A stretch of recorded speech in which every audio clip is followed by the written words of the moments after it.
Alléluia. Medak penami. Medak penami siame que le promis, les seigneurs encore, les radios, Alpha, Omega, il n'y a pas la aussi, les drapeaux yame. Messiame que va le guerre quand même, maoneira messiame. Maoneirami. Que le Tout-Puissant vous bénisse dans le nom de Jésus-Christ notre Seigneur. Et le drapeau torréame. Mija a Kassom et le Kenya a restauré. Christ peut ramener que on va tout, va pleurer vous. L'église a été achetée par le sang de Jésus. Pour que vous soyez premier, si vous avez un gars à l'eau salo, vous soyez référé nyata, et que vous soyez référé nyata. Elle est bien avec l'apôtre Paul Brera Fijolene. Il me prend mieux le Christ pour si que vous plaît, tabac hadam pour l'agi, il prend mieux le dit. Elle est bien trop à tout ramia. Oui, ami, les Jésus sont comme. T'as gagné bien, il y a un top un chido, et bien il y a un tongo, il met le chim dans le dos. Il y a un guéro, le chido yami. Mais guéro, le chim yadon. Elle a un chido ya. Elle doit avoir raison d'être. L'écho. Mais tu n'as pas et tu as bien amour, tu as bien amour pour la fille qu'on a rétamé. Amour pour la fille qu'on a rétamé. Mais au lait don, amour n'a pas qu'on a rétamé, mais au lait don. Mon blanc, il bena. Mais le cas où bava, maman comme elle fait mandrelia, mais bon, il y a qui me donne, ben quoi fille qu'on a rétamé. Il a voulu dire bah ou mais ne pas me dire hypocrisie. Arrêtez votre hypocrisie là, devant ma face. Maintenant, déchirez votre cœur. Arrêtez de déchirer vos habits. Car le péché, le mal, c'est dans votre cœur. Nous vont dire, il y a des jiméole. Il y a des jiménou baraole. Avec des tobe jiménou baraole, nous vont dire, il y a des tobe jiméole. Nous baramele de vie, ma jiménou sowa. Ma te ou imadore. Ma wiore nous bara lebe jimé vondi nyanya lebe jimé enche amegbe tola je pe die amegbe tola je pe di ade nu keme nyo le pe dime tangbe Yesu va de be hani e va do hani be baje lolo be ha lolo pe ha Yesu va do ani egbe ya de egbe ni lolo pe ha egbe ya awo mo kan ni lolo pe ha e tozu do kwito didi pe ha etrozu amenu yometiti feha etrozu tonyeko nenyo feha yo va zo egbe ya eva trozu nusasa feha eva zu ajododo feha eva trozu alliance maléfique beha yo va trozu egbe ya ya ta lolo de ka megaleme lolo de ke megaleme intérêt privé intérêt égoïste ouais va comme que t'as tépé un tiers me quoi Yesu be ha megbe ya nya pas jire wo nya pas vous pasteur le d'accord plan na neo pasteur le nya na neo amo le macho wa na neo bo o le kakato vi no vi nous kata le kakaro nous kata bien plus no vi me to chi mame nya me ve to chi mame mi de ha go me nous kata vi va maro nous ta ha maro ni blomase nous ita hamaroa hareka ko binyeta alo nous kati mi va maro nous ita va maroa ni blomase mi va ma elle avait mi nyalgo tuna lono mi va ma elle avait dokito di gere nyame mi va ma elle avait na ame abe nyame ga ame abe la do amega ame abe la do amega ame abe la ya peto Yesu benade du gova mega o na peto robo du mevi oji o na mega na oji da kele mi o ya nya domela mega no ne ma ke bon ameke tibi anya mega na nya domea eya ne nya be subola ameke nya dona ameke la subola ni ya ye ne nya mega ameke tibi mega ne no ne ma qu'il soit votre serviteur celui qui veut devenir votre chef qu'il soit votre serviteur. Eh, Yesu kuchire tokame. yo croix fontina globena aleke mi yonam do mi kata mi yobe rabi mi yobe nufshala kena zone nye kenye yobe nufshala me ba croix fontina mi de nu ka ole mi o nya no ma ha ale mi o ha mi abobo mi ro na nya no me de ke ma do ro kilo di glojo be yenye chowo bi la bena ebe mi yo je jora fun lesi yo be jina no de ka nya be lono no de ka nya be sese la no de ka nya be lu no de ka mi go na ke le jere hello aro le bubu jo drota da ka me sia me le da domaine ne to doku bobo bunovia ga so ye nto doku ame sia me le da domaine la ne to doku bobo rani bunovia ga so ye nto doku mina no sike le yesu me la na no mi o ha nyame be esike e aklema wo so han la me binu ha be ye aklema wo yo so da ka e cho dollar pe no me do do kwiji ayo bobo do kwidani kaka twe de kume e bobo do kwidani kaka twe de aticho ganti kula meke ata ma o do le di kaka e o cho nko si po nko katanta tsone be le tipo la nyigbanji la nyigba be tume la chapo me te pela e closer kolona de e ya de said na po wona Kristo nyapoto ala ba bobo ro kurani ayi wo du ide ji aka gbeare fika na poro ki obora ni le o fika na poro ni le to chia no le Yesu be ha me gbeare fika ya poro ki obora ni le ha me mo tu vas trouver ça où l'humilité tu vas trouver ça où dans l'église tu vas trouver l'amour où dans l'église aujourd'hui l'humilité a disparu les chrétiens sont devenus arrogants les pasteurs sont devenus arrogants. Mais pourquoi tout cela aujourd'hui? Nous avons abandonné les instructions du maître de notre Seigneur. Nous avons jeté par la fenêtre les valeurs ecclésiastiques. Et nous nous conformons aujourd'hui au monde, à ce monde. Nous catons. Pourquoi? Je vous pose la question, vous les chrétiens. Pourquoi? Aujourd'hui, parce que vous n'arrivez pas à dire ce qui est vrai au peuple. Les panafricanistes se sont ligués aujourd'hui contre l'église. Parce qu'ils n'ont rien compris. Parce que depuis très longtemps, vous avez nargué les gens, vous les chrétiens.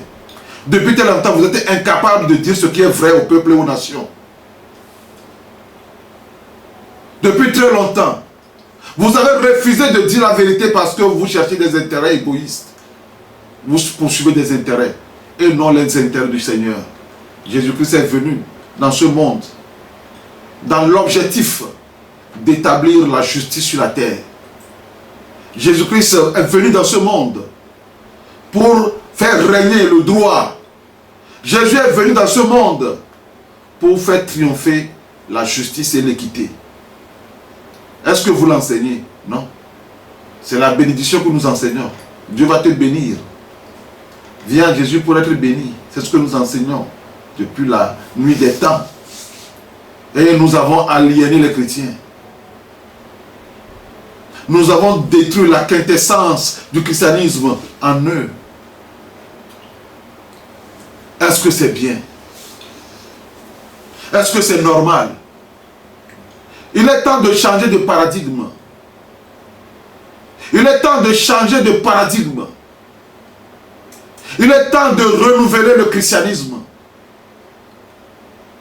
Il est temps de relever ce grand défi. Il est temps de régénérer, de reformer le christianisme. Il est temps. Il est temps d'abandonner l'égoïsme et de dire la vérité, ce qui est vrai, ce qui est juste. L'injustice. Jésus est venu pour anéantir l'injustice parmi les humains. Il est venu pour anéantir la rapine, la méchanceté des hommes. Jésus est venu pour abattre la méchanceté, détruire la méchanceté, détruire l'injustice. Mais aujourd'hui, c'est les chrétiens qui collaborent avec l'injustice dans nos nations. C'est les chrétiens qui voient le noir et disent aujourd'hui que c'est le blanc. C'est les pasteurs qui soutiennent l'injustice aujourd'hui dans les nations. C'est les chrétiens qui supportent, qui soutiennent aujourd'hui les dictatures dans nos nations. Les chrétiens sont pour les dictateurs aujourd'hui. Au lieu de dire la vérité, au lieu d'être clair, au lieu de dire ce qui est vrai, au lieu de redresser, au lieu de changer, au lieu de prôner la justice pour laquelle Jésus-Christ a été dans ce monde, est venu dans ce monde. Car la Bible déclare, à travers Esaïe, Dieu a dit, voici mon serviteur, mon oint en qui mon âme prend plaisir. J'ai mis mon esprit sur lui, afin qu'il annonce la justice aux nations. Jésus annoncera la justice selon la vérité. Il ne se découragera point. Il ne se relâchera point. Jusqu'à ce qu'il ait établi la justice sur la terre. Et que les îles espèrent en sa loi. Nous aujourd'hui, nous sommes en train d'établir quoi dans le monde aujourd'hui? Dans notre monde, nous sommes en train d'établir quoi? Dans notre monde, la Bible dit que c'est la justice qui élève une nation. La justice élève une nation. Il faut bâtir des états de droit en Afrique. Il faut bâtir des états de droit, des états de justice en Afrique. Il faut abandonner la rapine. Il faut abandonner la corruption. Il faut abandonner le népotisme. Il faut abandonner le clientélisme. Il faut prôner, il faut prêcher la justice aux nations. La Bible dit qu'il ne se découragera point Jésus jusqu'à ce qu'il fasse triompher la justice sur la terre. C'est sa mission principale. C'est la mission du Christ. C'est la mission du Christ. Mais cette mission a été abandonnée par les chrétiens. Cette mission a été abandonnée, jetée par la fenêtre par les chrétiens. Aujourd'hui, nous sommes devenus les supporters. La Bible dit que ceux qui négligent ou bien oublient la loi, ils font des ovations. Ceux-là font des ovations aux criminels. Ils font des ovations aux méchants. Parce qu'ils ont oublié la loi. Parce que tu as oublié la loi. Tu vas acclamer les méchants. Parce que tu as oublié la loi. Tu ne connais pas la loi. Il faut respecter la loi. Il faut obéir à la loi. Il faut obéir à la loi. Votre refus d'observer ce qui est juste vous a ramené en bas de l'échelle, vous les chrétiens. Votre refus de dire, ou bien de négliger, ou bien votre refus d'abandonner, c'est ça, ou bien de dire non à ce qui est juste dans ce monde. Votre refus d'accepter ce qui est juste, je vais dire, c'est ça. Ce qui est honnête, ce qui est droit, vous a ramené en bas de l'échelle. Ça vous a ramené en bas de l'échelle. Aujourd'hui, nous avons des pays musulmans dans le monde. Mais donnez-moi le nom d'un pays chrétien. Donnez-moi le nom d'un pays chrétien. Mais la Bible dit, si vous observez mes commandements, si vous observez ma loi, je vous donnerai la supériorité sur toutes les nations de la terre. Je vous donnerai la supériorité sur toutes les nations. Vous aurez la supériorité, la prééminence, la domination. Mais aujourd'hui, où se trouve votre domination aujourd'hui? Vous l'avez perdu. Parce que vous avez vendu votre droit d'aînesse. Vous avez vendu votre droit d'aînesse à l'injustice. Vous collaborez avec ce qui n'est pas droit, ce qui n'est pas juste. Il est temps de dire la vérité aux chrétiens de ce siècle. Il est temps de vous dire la vérité. Quand on soit gloire dans Christ, il va même qu'à dire la botane. Mais il soit dire la botane. Wa yo be ma un sekatato jiru be fia. Nous sekatma un sekatato wa yo e. Jiru la botane. Fika jiru do ale. Fika Jiruru Ade. Fika Jiruru Ade. Egbeya. Le monde a fait tout pour vous diviser, vous les chrétiens. Satan vous a eu. Satan n'a pas Dieu pour vous détendre. Satan n'a pas pour vous détendre. Donc à chaque point, Satan sème la division. Et vous êtes là à acclamer Satan. Vous les chrétiens, vous êtes là à aimer la division. Et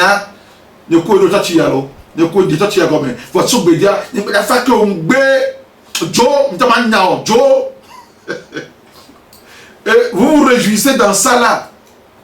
Oh, c'est le diable. Toi, tu as quelqu'un Dieu gommé. Toi, tu as quelqu'un Dieu, toi, tu as gommé les Togoué. Il y a quelqu'un de quelqu'un de doué. Vous voyez bien, Mimalo. Nous, quand tu Mimalo. Mimalo parce que Satan a maman dans la Guinée. Satan a division à me bénir. Et il y a même avec Beledjoua, il y a un gang. Satan a jamais mais Aaron. Pleur, on les. Moi, c'est pas le yo koko ijare. Ils est là du ji. Satan a nya. Aboba le coup Mose. Non, Mose va abonder dia. On a Israël ji. Enya bena. Mais bon, les maboyo koko fait dia. Elle a du ji. Israël a du ji. Un juno noir. Un juno noir. Long noir. Il y a pour vous détendre.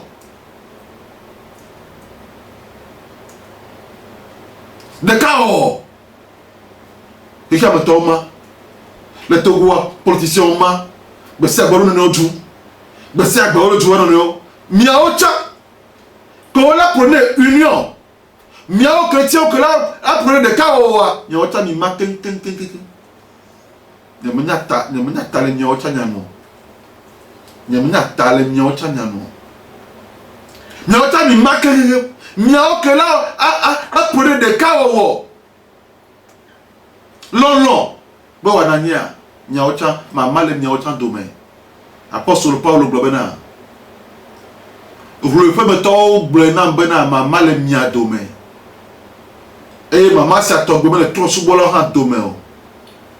Là-bas me rogo na benya Paul tomeni. Amoro globe nyia Kefas tomeni. Amoro nya globe nyia Apollo tomeni. Amoro nya globe nyia Paulo tomeni. De oma Christo amea. Alors de Paulo karati to kanchi de nyata. Non non Yesu ya pato Yesu. Sabale no no. Yesu be na chi anu. E ko nyonu ya to na doji. Na chi vie ma nulo. Non ya be de nya wo yudato la dianchi enye Samaria to nukata nukata ni madiachi Samaria yono ela bena yudato pe Samaria to wa mama le odome le nukata le subo nti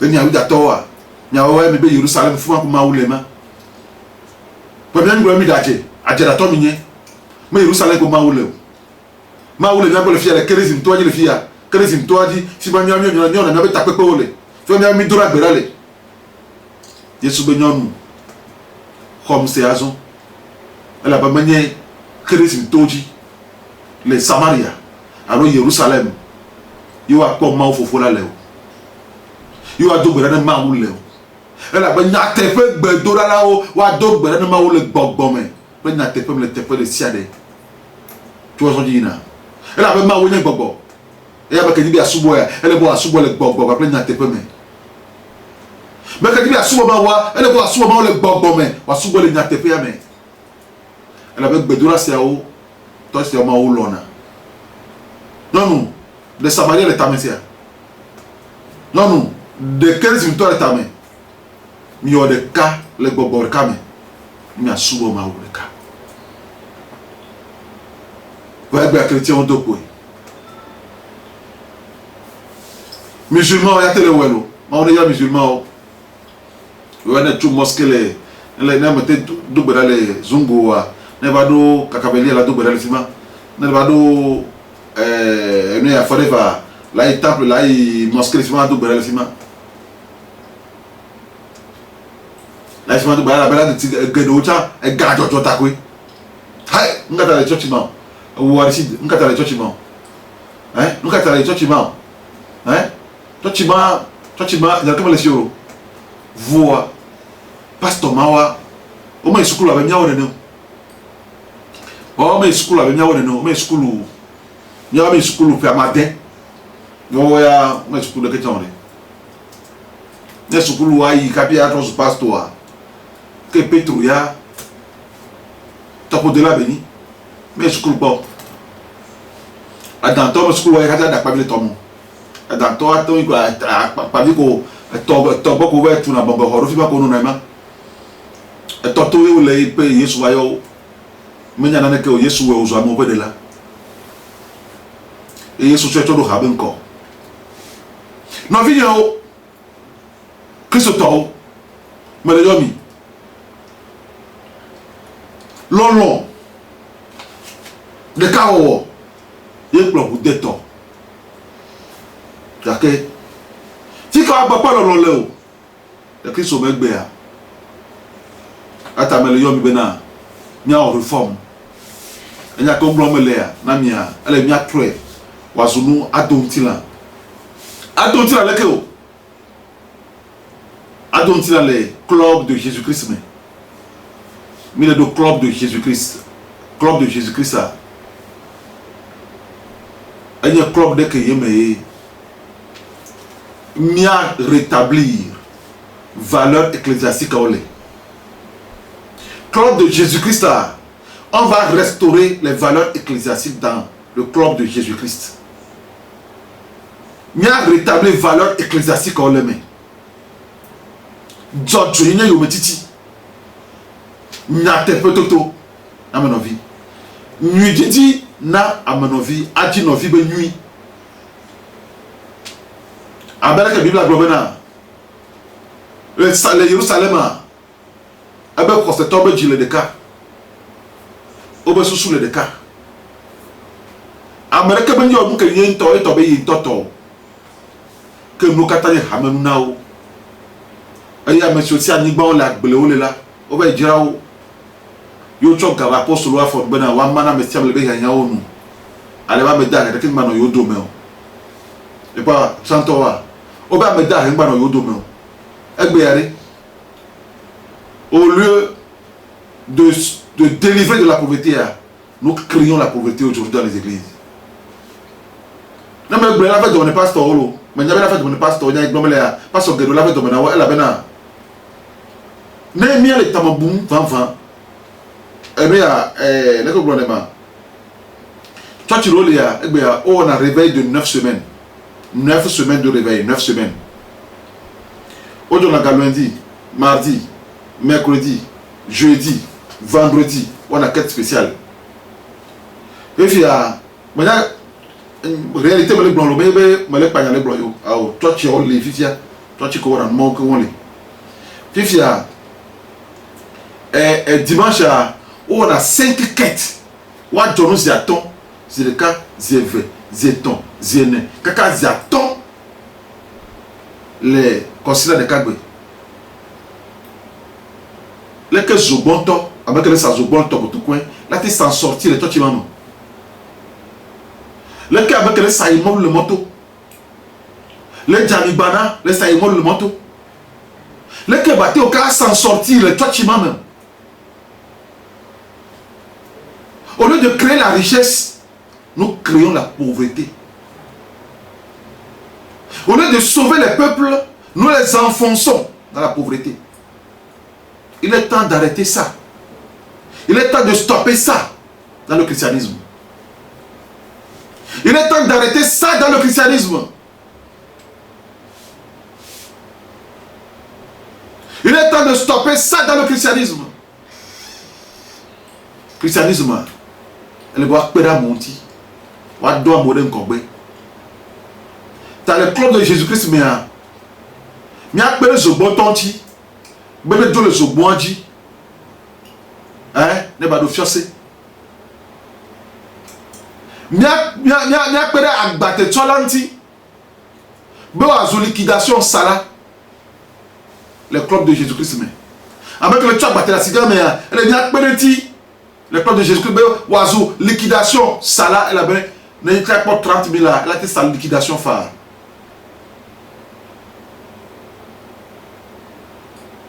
Elle est bien appelée Zébida 20. Nous on appelle tricycle. Elle va dire, elle doit aller nous connaître. Elle est hygiénée. Les clubs de Jésus-Christ, mais. Donc, première restaurer valeur au le club yamé. Nya bobena nya tomba nya do club am. Mira ouais, on va réussir ça. Et j'ai entendu le club de Jésus-Christ et j'ai entendu même. Ba me abena eno ke ya dwe gbe ya me liwa de fou. Na do wopo a do wopo.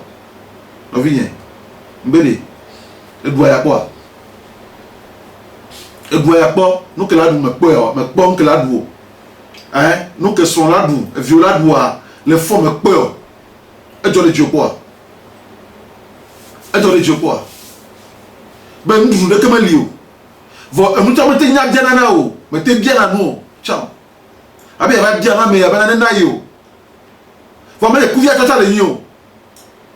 Vous nous nous délo pas, mais pas nous pas. Et ça des cas, une caméra fait une caméra. Et tu as les dieux quoi? Le jour de Dieu quoi? Nous avons vu le ton ma pas nous mais à nous que béni. Il y a entendu la promenade. Quand c'est dans ma nantia, il y a quoi c'est coucou. Quand c'est que tu dors me pète au quand c'est coucou et béni. Mais oh, nous avons vu du tabac bon. Adolé nous avons vu wa. Nous avons vu encore que béni. Nous avons vu encore que béni, mais que béni. Akay to de bena na vi akay de yelo ba pu jolo na dalo mielo bono vi o de na kochi malo be de don e da na kochi bo nu ko la pere no vi antia me so pe ni chena no vi o hoste kukuye beni hoste kukuye ma e dipo to ko han me ya fi de po la be Yesu bena le nunca que adila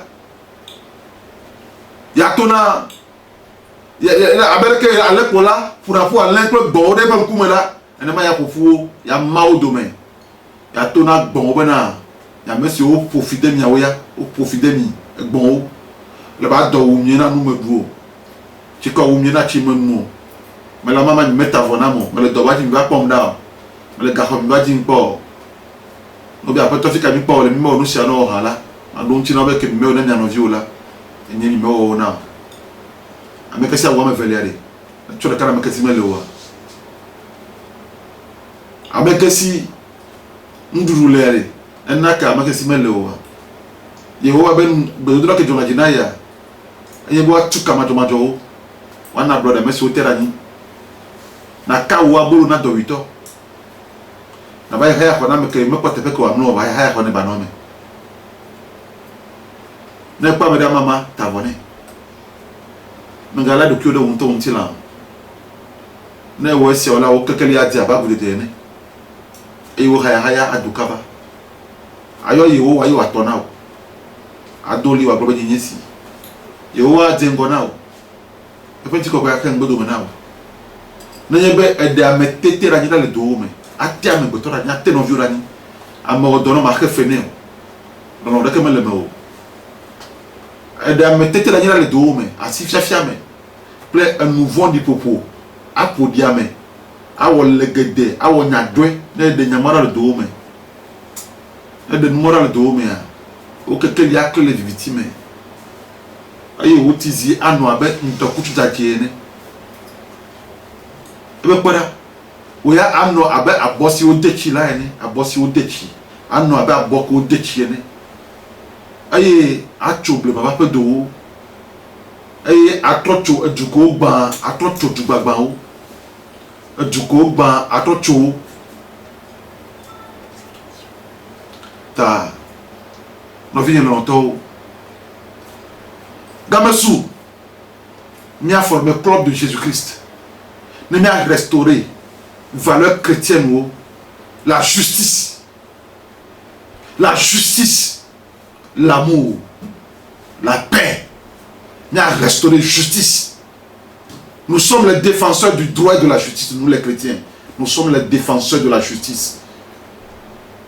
Yesu be babana nya gbanefia la o babana da pastor elle a bana milé en coup de nous wolia ple nous jojo on ti le church home et me ble nous si le pe wu le sede dia me ladi nous ke pe wu jojo nyenye pe wu ple nous bla ni papa me ble nous modadi et nous jojo ko vivi na nemi nous wolia ko vivi na nemi et nous wolia hia Yesu ble ebe ekema wo le be nyawo e mara ble ke me oda hani ma o ma o e ble ti ma tutu e gbagbele ti ma ebe babana ni agbale fialo pe farisi to la bana pastor wala bana me lo ajo ko pe nu oli e pe tomo aye me gbe nu sile pe mu le sede de ameladi nu blan jojo yin pe nu blan pa mi ble gadi nu siawo wo le be nyawo e nya ble ke me o hadi ma o yata question na me dia question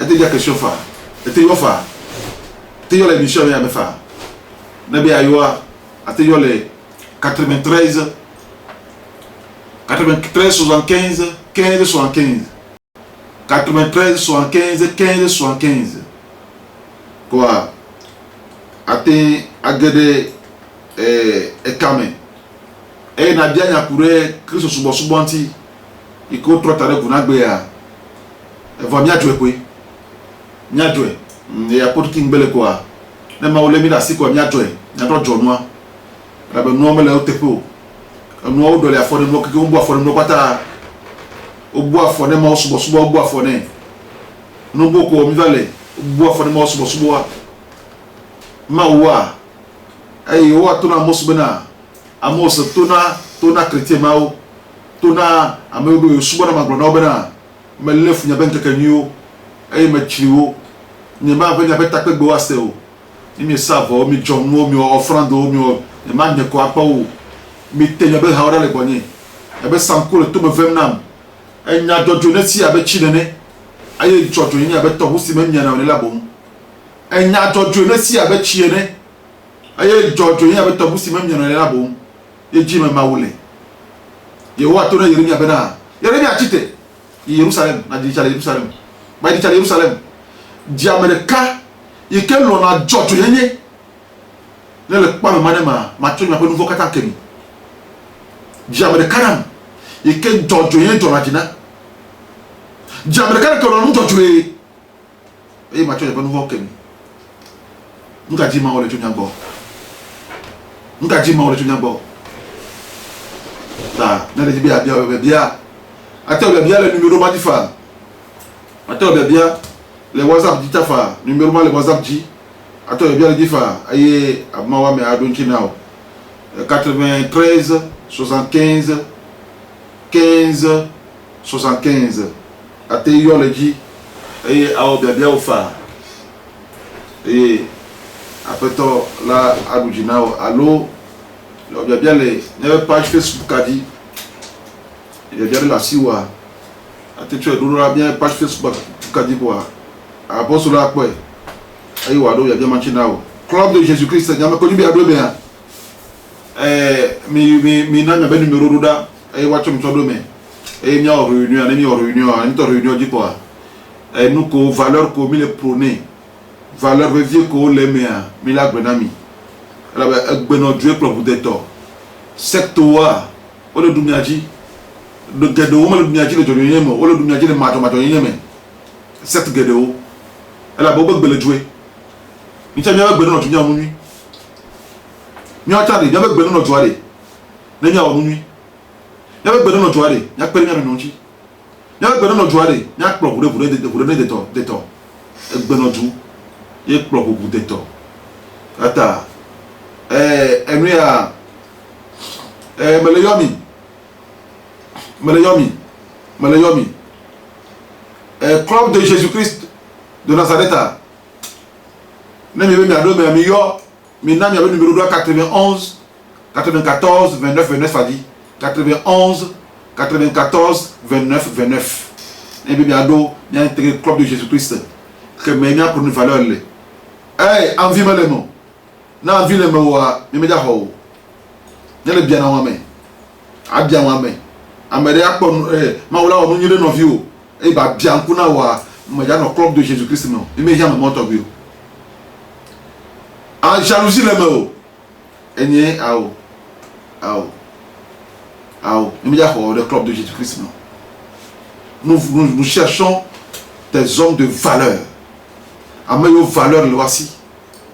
Amayo bilabana. Amakaye nous nyala le nyadoma. Amakaye nous commencer la le nyadoma. Ne dit tout ça toi ben no que nous nyala le lame. Ta kene yebe on va avant le nyame.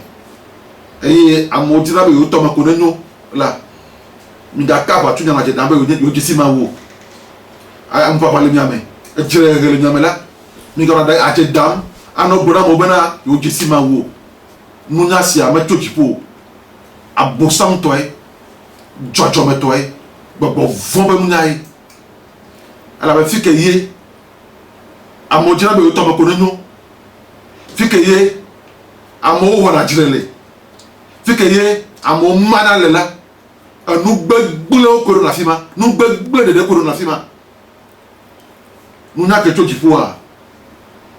Tu vas faire tout. Nous n'avons que tout le monde et peut dormir. Nous n'avons que tout le monde et l'on a au bénanyane. Nous n'avons et l'on a au bénanyane. Et bon, on a reculani. Et quoi, on a bébé. Valeur que me dit à l'on. Djijo. Ntifafa. Dorme coco.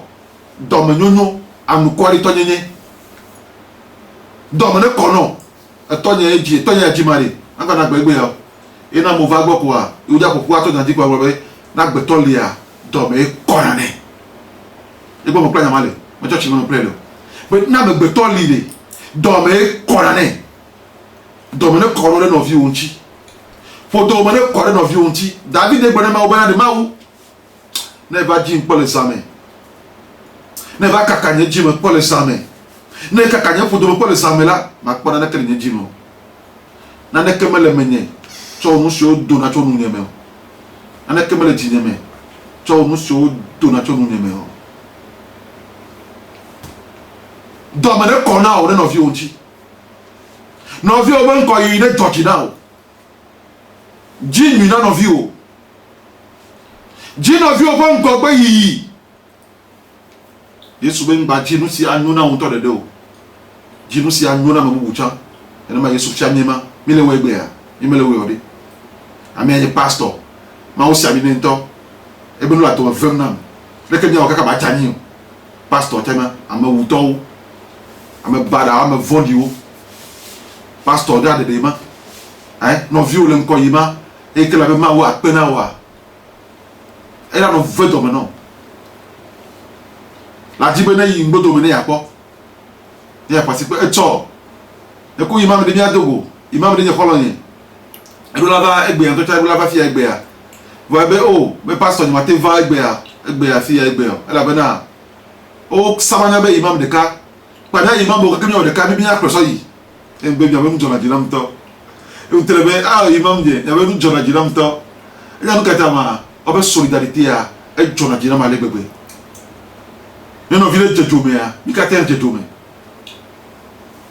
ne jore no village ya mikata ji bele joro na gbetoro na gbeme ma na me gbetoro na gbeme na me gbetoro na gbeme ma ya ta nu yo valeur yo wa o bi ya prôner les clubs de Jésus-Christ mais entièrement le numéro 91 94 29 ou la guerre club de Jésus-Christ la guerre me mi ayo consultation nani me le gbonyo na mi vo enu ko npo le me o ale bo ato le me o adewra le me o agbanu ki o rotu lo ki o bena ni me le di envie o ni me le di commérage o la be yewo be no ma den le fu vo no ma ndrelia enye nyo na ifelu vo ma ngbe le fu no ma ndre ama den ama ndre enye nyo na ifelu vo ama ndrelia enye ameke wona legede yo gbena mo dome inya ma ndrelia ameke wona legede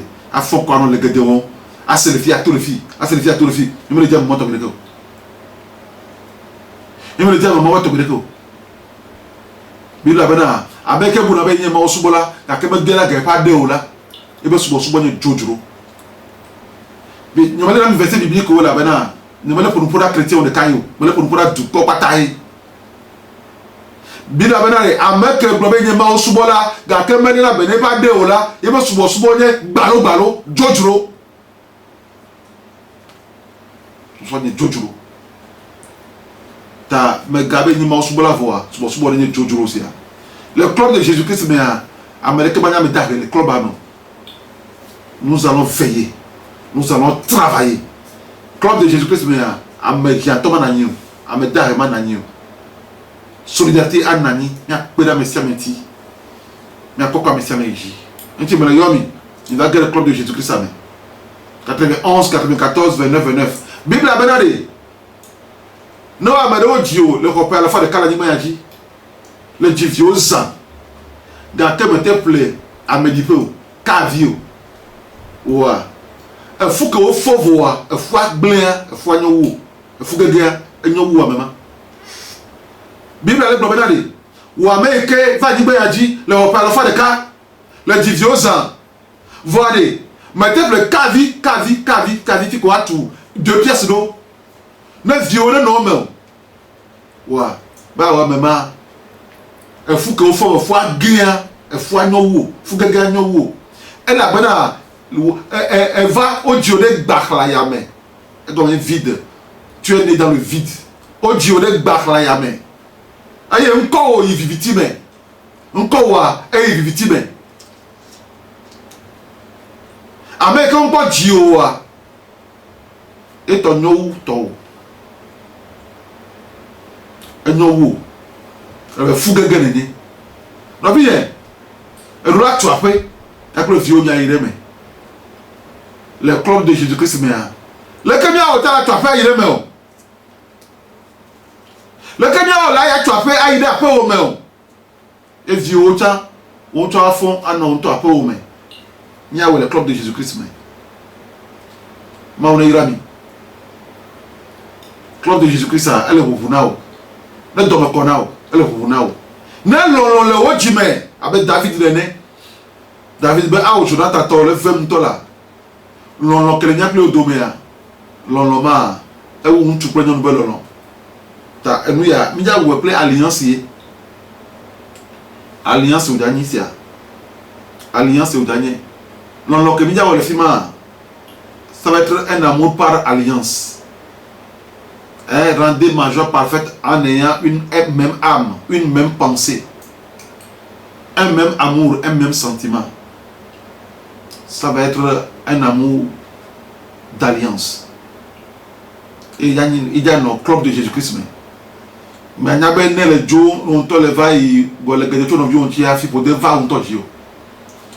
La bonté a profité de l'eau, mais il y a cuidé. Le club a on te leva profité de l'eau, mais il y a cuidé.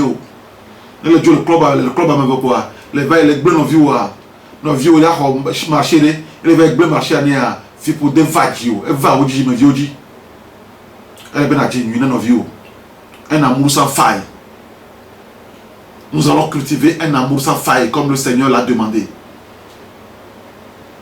Là avec me maouye le long avec me lo nos vieux là avec qui ma wo avec awalon. Tout le monde est devenu hypocrite. Mais quand allons, alors mais allons voir, mais allons voir, mais à la glée voir. Il y a le club de Jésus-Christ à l'eau. Mais dit tiens toi tu me pas l'on toi tu me pas l'on de belle toi tu me. Nous allons créer un club pour restaurer les valeurs ecclésiastiques, les valeurs de Jésus-Christ. Jésus est un grand homme de valeurs. Il a restauré les valeurs le club de Jésus-Christ. Mais 91, 94, 29, 29. Et moi on est là mais kakayame. Moi on est club mais kakayame. Ndeke ne jejinami ne jejinami amana nyunami makwa franga iji me mena nyunami amana nyunami ne jejinami egbenye nke tonlia me le dogbe da benade lon ne va ojime malon ne dogole ojime me le dogole ta benade nous va va envie ne dogole wo mo ke mo nyina wo envie que le mora mo ke mo e benyina wo envie ne tole wo me envie de dogole women, envie de dole women. Ma do berata. Lon de gere women na haovi. Lo haovi aba unto dokyo ene. Lo ma okle wo jilibo na lo haovi. Ela ba ameke gbobe jesima wo, Petro ebo nama, ameke be jesima wo, da ke me lo anovie ola, e poto le victime, wa se de gbe. E poto le victime, wa se de gbe. Ela lo mele me wo. Nou kekane jeji nami togo vio. Nou kekane nou nami togo vio. Ela sime jino vio ben ko yi. Donc bala be sanu. Donc bala no vie ba si bana inko. Donc bala ekema ele Kristo ame. Ekema Yesu to yenene. Nou kekane nou nami. Me donc bala nyata amenanyo le Yesu Kristo ben ko be. Amen. Amen.